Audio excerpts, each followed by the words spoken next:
Jai Gurudev. In our Western understanding, the word charity is etymologically linked to Christianity, deriving from the Latin word caritas, a word used to translate the Greek word agape, a distinct form of love. And over time, the meaning of charity has shifted from one of Christian love to that of providing for those in need, generosity and giving. In the Eastern tradition, the concept of charity, or dana, is much older than the Greeks and their culture and Christianity. If we read the Mahabharata, the Puranas, ancient texts, we will find throughout the concept of charity. We see kings who are renowned for their generosity and sages who would readily give all their possessions for the welfare of others. Till today, India has a huge tradition and culture of charity, which is expressed by giving to the poor and needy, and especially by giving alms to those who have renounced the world and who made themselves completely dependent on God. To help others, to give something, is considered a spiritual practice, a selfless act, which purifies us and which brings us closer to our true nature and to God. The Bhagavad Gita states very clearly that no matter which lifestyle a person chooses, if you're a householder, a spiritual aspirant, a renunciant, there are some actions which you should never give up. Krishna says in chapter 18, verse 5, the acts of sacrifice, charity and austerity should never be given up, but should be performed, for these acts purify even the wise. Like I said, in the Eastern worldview, finally everything in life is directed towards the realization of the self and the realization of God. To get there, we need to be purified from our selfishness and from our false identification. But charity doesn't always equal to a positive act which is purifying, but it must be viewed in relation to the three gunas, the three qualities which dominate this whole material world. So Krishna says in the Bhagavad Gita in chapter 17 from the verses 20 to 22, charity that is done from a sense of duty to a deserving person without expectation at the proper place and time is said to be sattvic in nature. But charity which is given with the expectation of receiving in the hope of some future reward, or which is done grudgingly, is considered rajasic. And that gift which is given at the wrong place and wrong time to an unworthy person, with neglect and without due respect, is considered tamasic. So the true charity which purifies us and uplifts us spiritually is done from a sense of duty, without expectation to get anything in return.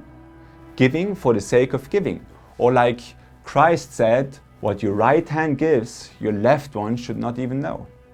There are people who do such kind of charity, but we probably don't know about them because they do it silently, not for their name and fame, but really just for the welfare of others. Paramahamsa Vishwananda, my Gurudev, says in the commentary to these verses that Bhagavan or God refers to the one who do charity helping people with a true sense of serving, which is not just for a show, but truly from the heart.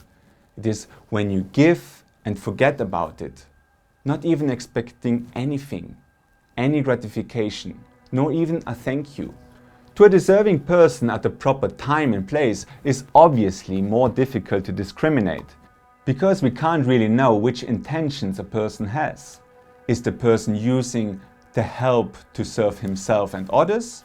Meaning, will my charity help that person's upliftment, or will the person use it, for example, to consume drugs? Or will I support thereby the laziness of that person? All those considerations are difficult to evaluate. But nevertheless, if we give in the right spirit, namely in the spirit of serving God in everybody, then we are not necessarily participating in an eventual misuse of our gifts. Paramahamsa Vishwananda says, the Supreme Lord is watching everything. His eyes are everywhere. And all that you're doing, if you do it with love, it will reach him. If on the other hand you give with some expectations for rewards, if you want to appear on the news as the great savior of the poor, or even if you expect a mere thank you, then that charity is already rajasic. I know that sounds tough, but the concept is to be free from all selfishness and expectation. Also, if you give grudgingly, i.e. not out of love, then your giving has not the purifying effect like the sattvic charity has, meaning it will not raise you up spiritually. And in the end he speaks about the tamasic charity, which is just wrong in every sense. It is done with the wrong attitude, to the wrong person, in an inappropriate time and place, and without respect or reverence.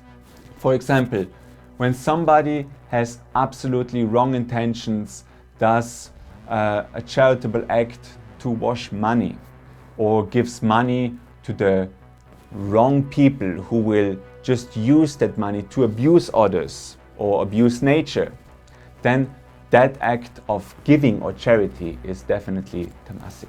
Krishna makes clear that any offering done in the wrong spirit, not in a sattvic spirit for the betterment and the spiritual upliftment, is actually worthless.